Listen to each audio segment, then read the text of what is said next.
هغه ورځ کور نه راووتم، یو سړی ولاړ دی، دا کمیس یې دې ځای کې داسې شلېدلی. څه دي ماما؟ ویلې جامې مې نشته. نو مال څه وکړم؟ ویل دا ستا جامې مې ډېرې خوښې. سړی هم غټ و، دا ستا جامې مې ډېرې خوښې. مال ښه؟ ویلې و. بس کور ته ننوتم او 2 جوړې مې ورته دا خپلې راواغستې او وله مې ورکې داسې مې وکتې. مال یو ځل یا 2 ځل به وینځلی شوي، معافي راته کوه، پوره نوې نه دي. ویل معافي څه کوې، زما دا تندی سب. ویل نن نه زه بجلیګر مولا شوم او په یو منډه لاړم. پرون مې چې ولیدو نو اغوستې وې، نو زه یې لرې نه ولیدم، نو ویې خندل. نو ما ته ویې چې مبارک شه. ایمان خو دې ته وایي چې د خولې نه یې وباسي او بل له یې ورکړي. د خولې نه مونږه د خولې نه تو بس ته د جمعې په شپه زما جومات ته راشه چې دا فاتحه راغلي او زه ورته ناست یم او ته ووایه چې زه وږیم چې لس خښتې دې ولم که نه. عزیزانو داسې یو دوکه د نفس ته چې مونږ پکې پراته یو، دوکه د نفس ته. په ټولو عباداتو کې هغه عبادت خدای ته ډېر نږدې دی، هغه عبادت چې په کوم دی دا ځای درد کوي او بل له یې ورکړي. دا ځای او دا ځای په څه شي درد کوي؟ په دولت. دا ځای دې پې درد کوي او بل له یې ورکړي. نن زما خبرې خو تاسو ته ټوکې ښکاري، خو یو بزرګ د بل بزرګ په قبر تېرېده، ورته وې سال دی، پاس نه څه د حال پوښتنې کوي چې لاندې راشي پته به درته ولګي. پاس نه څه پوښتنې. هغه ورځ یو سړي لاره کې ولیدم، ما ته ویې جي پلار مې مړ شوی دی او ډېره ډېره دوا ورته کوه. مال یې ښه. ویل نه که نه ډېره ډېره دوا ورته کوه. مال ته غم مه کوه. چې ته تېر شوم ملګرو راته وې دا تا خو مال د ده د پلار ټول عمر په سود کې تېر، ټول عمر په سود به یې پیسې ورکولې، ګاڼه ځایونه به یې اخېسته، ګاڼه ځمکې به یې اخېستې، د هغې حاصلات به یې خوړل، ټول عمر د ده د پلار دا کار. او ځکه ډېره ډېره دوا ورته وکړم نو خدای پاک خو یې پرېږدي نه. نو اندازه وکړئ چې پیغمبر په چا ګواه شي چې ان قومي، زما قوم چې دی هغه ستا قرآن په ټوکو نیولی. څه به کي؟ ډېر خلق داسې دي مړی وشي دیرې ته یو عهدنامه یو کتاب دی هغه یو سی ورته په سینه کې دي، یا جمعات ته کمیس راولیږي په هغې ورته بسم الله لیکي. ټیک شو. څوک په دیره لګوي چې داسې غوړ غوندې مړی یو خاني یا نوابي که نه، نو لوټې لاس کې نیولي او لګیایي داسې ګرځي او حیات کرسي وایي او پیچوفکوي او دا دې سپېږمو ته ور واچوئ. رنګ رنګ تماشې به په دیرو وګورئ، رنګ رنګ. دا ټول غلط په دې اصل کې. عزیزانو زه چرې دا اورېدو خبرې نه کوم، دا د قبر معاملې ما ته خدای په دنیا کې ښودلي دي. دنیا کې والله چې داسې مې لیدلي دي چې 15 کاله پس رایستی دی او د لمبا پرخې همغسې په ګیره کې نښتې وې، داسې ثابت و. د هغه کار څه د هغه کار دا و چې په دې پېښور کې د هغه نه دولتمند سړی نه و. کار یې دا و چې ښي او ګس طرف ته به د بوجو کې پیسې پرتې وې، نو چې هر قسم غریب به راغی موټی به یې ډکول او ورکول او به یې شمارلې به نه، ټول دولت یې داسې خرچ کړی. نن دولتمندو ته وګوره، دنیادارو ته وګوره. سال زه روزانه په دې خپل علاقه کې چې چېرته زه اوسېږم، روزانه د دې جومات او د دې نورو جوماتونو چڼي راغواړم او یو نوړی ترې خورم چې قسم مې په ځای. دا په بازار کې دا چولو والا نه وي، دغه چولو والا چولې ورته په کاسه کې اچولي، خوروا پکې نه وي چېرته کاسه کې. نو بله ورځ مې طالبان چې وکتل نو چولې مې یو خبره را یاده شوه. یو ملا له یو ورځ چا چکه راوړه، چې چکه یې راوړه نو جنۍ ته ملا وویل چې تاسو خو چېرې وظیفه هم نه ورکوئ، دا ماسته دې نن څنګه راوړه؟ ویل استاد دا بیګا کټوای پیشو جوټه کړې وه، نو مور مې وی چې تویوی یمه ملا له یوسئ. دې ملیانو نه ته تمه کوې چې راشي د پلار مې مړ دی ورپسې دوا وکړي، مړه خدای راستي کوي وکړو. نو ملا هغه کټوای په ځمکه وویشته. نو جنۍ په ژړا شوه، ویلې ولې جاړې؟ خو بس یا خوړلې او یا توی کړې.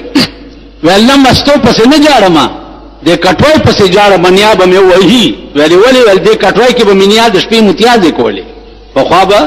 بهر څوک د یارې نه راوته نو کټوه به یې دننه کوټه کې ایښې وه تشو متیازو دپاره.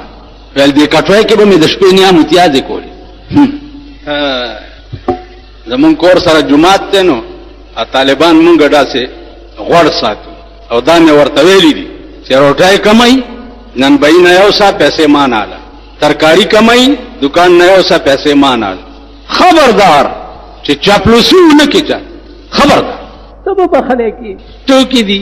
یا مخول دی دین نه دی مخول دی که تاسو خیال وکئ قرآن کریم کې یو واقعه ذکر ده خضر علیه السلام سره یو پیغمبر ملګری شوی هغه ورته وایي چې داس چل دی چې ستا ما سره وخت تېرېده به ګراني زه به داسې کارونه کوم چې هغه ستا علم به هغه نه مني ما سره به جګړه کوي هغه ورته ویل ګزاره به کوو څنګه دی 14 سپارې آیات قال الم اقل لك انك لن تستطيع معي صبرا دا آیاتونه د سر نه وایي پاسه نو بس ټیک دا 14 سپارې سره 14 سپارې د سر آیاتونه بیا وګورئ زه یو ټکی پکې خپل مطلب د پاره وایم دا کوم پیغمبرو چې خضر علیه السلام سره مرګره شو موسی علیه السلام خیای نو خضر علیه السلام ته وی چې دا چل دی چې گزاره وکاو یو دوا لکانو لوبې کولې او خضر علیه السلام یو الک رونی و مړ موسی علیه السلام ورته وی چې دا څه کوي نو دی ورته وی چې قال الم اقل لك انك لن تستطيع معي صبرا ما ته ویل نو موسی علیه السلام ورته فرمایل چې انی نسیتو ایر شما خیر ده بیا وغږ نکو بیا یو بل واقعیا وکړه بل درې وکړي اخر کې ورته وی خضر علیه السلام ته چې ما اوس پوه کا په درې وړو واقعو باندې اوس په یوم په یوم ادو بیا ګورو خضر علیه السلام ورته وی چې دا الک ما زکه مړکو چې د دې الک مور او پلار ډېر ښه مسلمانانو او دا کلو شی نو د دې وجب د مور او پلارم کافر شي نو الله ما ته وی چې دا مخ کې نه مړکه چې د مور او پلار اسلام بچ پاتې شي عزیزان اوس دا کتا سو خیال کوي په ظاهر او د شریعت نه خلاف کارو سړی وجل لیکن د حال تقاضا داوا چې د نرست نور نقصان پیدا کیږي لہذا دا لري کول پکار نو دا خلق چې عزیزانو دا صاحب حالو اوس علامه بحر العلوم لیکلی دي د مولانا روم د دې شعر په تشریح کې چې بشنوز نیچو حکایت میں کند وز جدائی ہا شکایت میں کند د دې شعر په تشریح کې لیکلی دي چې کان مولانا يسمع ربابا ويسمع نای و در وقت شنیدن رباب و شنیدن نای با او حالت عجیبه تاریم شدند مولانا روم به رباب اوریدو او شپیلای او چې رباب او شپیلای به اوریدو نو حال به پراغه اوس فظاهر خو رباب او شپیلای کتا سو خیالو کې دا د ګناه سيزونه دي لیکن صاحب حال خلقتا بیا رباب او شپیلای او اوریدل جایز دا پیر بابا چو اوس پیر بابا له خلق څه لپاره دي چې خزه نه زیارت تلار شي پیر بابا خزه ور کوي دا دومره لوی سره تر شوی دی د تبعم رباب غږېدو نو د دې لستونی ډېر لوی نو رباب به چې غږېدو نو د ورته لستونه داسې او داسې کول یو مولا ور سره ناستو هغه لستونه ونیو چې داسې کې او چې د لستونه داسې کو نو مولا چې کتب یا په کوئی قاف کې زمانہ تیر شو سم مسله پیښ شو نو پیر بابا وی چې مولانا سے تاواز کی چې دا مسله حل کی نو چا ورته وی چې صاحب هغه خدا سي چلو ستالستونه ونیو سړی غیب شوی دی وی خدا کنه تاسو هغه سړی تاواز کوي چې سړی راغی رباب له تلنګ ورکو فقیر بابا بیا حال راغی چې حال پر راغی نو چې لستونه داسې کو الستونه بیا د کوئی قاف غر سره داسې د مولا مخه ته پریور هغه چوکته چې دا خو زما د پیر لستونه د نیو خو چې داسې کو نو بیا دلته دا کرامتو په دې کې به دا اوسنی مونږ باندې خسکیان چې پیدا دي کنه دا خبره چې ووري نو تاسو رباب او کوئی کاف نه دلته او پلانې نو تاسو ورته باس مکوئ ورته کټت پت کې راځي بجلیګر مولا ته دی مال را مخامخ کوي کرامت وی خرق العادت تا خلاف عادت جو ولی پکار الله کم شی صادر شي دته کرامت وی شرقایق وګورئ چې د کرامت څه باسي کړي دي چې کرامت څه شي ته یو معجزه ده معجزه څه شي ته نو خبردار چا دا اورېدو قابلم نه او د دې مطلب دا نه دی چې هر سړی د ځان تر باب غږیو لستونه دې ورته خوځي مون خلک چې رباب او شپېلې اورو مون کې شیطان نه نوځي دا اولیاء الله صاحب حال خلق د پاره دي تاو ما د پاره نه دي بیا دا د صاحب دل خلق د پاره دي ځکه شیخ سادی صاحب وایي چې ګر تو څنګه خار مرمر شوی گرت سنگے خار مرمر شوی چوب صاحب دل وسی گوہر شوی کتب سارا کانے دا بیابان کانے خوچ صاحب دل تورسی نو گوہر بدن جوڑ شي ملغلره بدر نه جوړ شي که پیغمبر ته خدای وایي مولا سي او بیا زمونږ د زمانې مولا دله ته قرآن ورکه چې دا تا جنازه وکړه دا تا د خدای ته جرګه وکړه چې دی خدای وبخي ته قرآن ورکه دله یا د جمعې په شپه د فاتحه جومات ته راوړې طالبان یې وخوري او دغه یې کي ته دوی له قسم ورکړه چې د مړي پسې مدړنه دوا وکړه لاړو غرق شو خدای دې کور روان کړي پیغمبر ته خدای وایي چې ځان مه ستړی کوه ان تستغفر لهم 70 مره کتا او یا کرته دې سړی د پاره مان بخنه غواړي په خپل ذات مې دې قسمی کوي پرېدم نه یو ډېر د خطرناک آیات د پیغمبر قوم ته چې شپه ورځ په پیغمبر سترګې لګې دي او د پیغمبر په مجلس کې بناست او جبريل راغی او وی چې فمن يكفر بعد منكم فإني أعذبه عذابا لا أعذبه أحدا من العالمين کدینا پس امرانه وکړو دسه عذاب بدر کم چې په خپل خدای کې میچاله نه ورکړي دینا خطرناک آیات په قران کې بل نشتا دسه عذاب بدر کم چې په خپل خدای کې میچاله نه ورکړي عزیزان هر وخت د خدای نه یریږي نن ټول ملک وګوره د خدای د قهر په لپیټ کې دی پنډای وګوره بارانونو بیړه تبا کړه پنجاب وګوره آینده به سبزی او غلی او میوه ټوله تبا شو هزارو ګوره دویم ځل دی چې په تندر را غورځيږي 50 پکې پرونه مړ دي باران لاسکه ور سره داسې قهر را غورځي چې ثابت غر او چت کې په قوم ورول غر د دې غرونو متعلق خو ته خدای ویلي دي کنه القارعه ما القارعه وما ادراك ما القارعه يوم يكون الناس كالفراش المبثوث دا بني ادم به د ملخانو غوندي والوزي وتكون الجبال كالعهن المنفوش او دا غرونه به وګوري چې د ډنډ څوي وړای په شانې په پاسمان کې د پاغوندو غوندي والوزي هغه نظارې درته قدرت په دنیا کې هم خي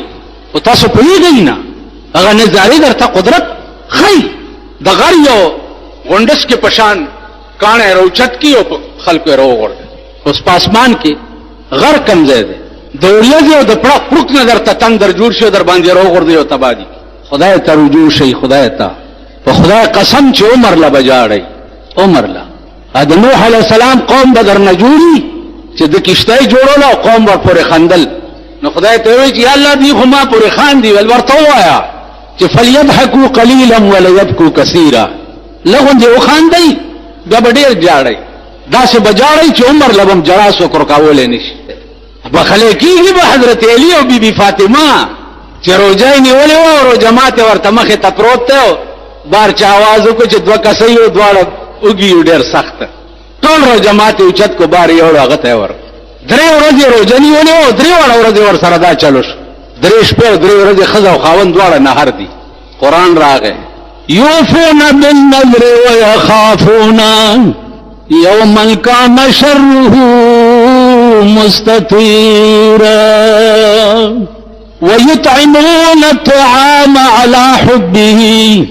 ويطعمون الطعام على حبه مسكينا ويتيما وأسيرا ويطعمون الطعام على حبه ويو على حبهم كنظر وکړو ټول بجنتيان شي روټای په بلو خورا وعلى حبه سره د دې چې پخپل ورته نهارو پخپل اوجو او چته کړو بل ورک مصر خو اسم په دنیا کې خپل خار ده لیکن هغه د یوسف علی السلام د وجه بیا ډېر زیات خپل د مصر بازارونه هغه ډېر د احترام په نظر کتل شي ځکه چې د بازارونو کې د حضرت یوسف علی السلام خرید او فروخت شوی بهرحال امام غزالی د خپل فن ډېر لوی سړیو یو ټکی یاد لرئ چې زمونږ دا زمانہ د هر قسم فتنو شکار ده د هر قسم د دنیوي فتنو هم زمونږ دا زمانہ شکار ده او د دینی فتنو هم زمونږ دا زمانہ شکار دا داسې عجیبه زمانہ ده که ښه کار کې هم به دې څوک نه پرېږدي او که بد کار کې نو هم به دې څوک نه پرېږدي که ښه کار کې هم دشمنان به دې ډېري او که بد کار کې نو د هغې خو څه وایم بلکې دا داسې زمانہ ده که بد کارونه کې دوستان به دې ډېري نو د دې وجه نه دا زمانہ د هغه حدیث مصداق شوې ده رسول الله صلی الله علیه وسلم فرمایلی دي چې یاتی علی الناس زمان لا يبقى من الاسلام الا اسمه ولا يبقى من القرآن الا رسمه زما په امت باندې به یو داسې زمانہ راشي چې اسلام بچا کې پاتې نشي صرف نامه به پاتې شي قرآن به پاتې نشي کم غرض له چې قرآن دنیا ته راغلی دی هغه پاتې نشي الا رسمه مگر هغه رواج به پاتې شي اوس په ټول پاکستان کې تاسو وګورئ ژوندي په اعتبار د عمل سره قرآن ته نږدې نه راځي د قرآن اس فیصله چې ده هغه په ځان نه حاوي کوي او چې مړی پکې وشي نو بیا قرآن رایاد شي دا د زیارت د ورځې ختم دی او دا د جمعې ختم دی او دا لسمه ده او دا څلوېښتمه ده او دا کال دی او دا ختم دی او دا پلانې دی او دا پلانې اوس په دې ما پوه کوي چې لا يبقى من القرآن الا رسمه دا بعینه همغه شی دی که نه دی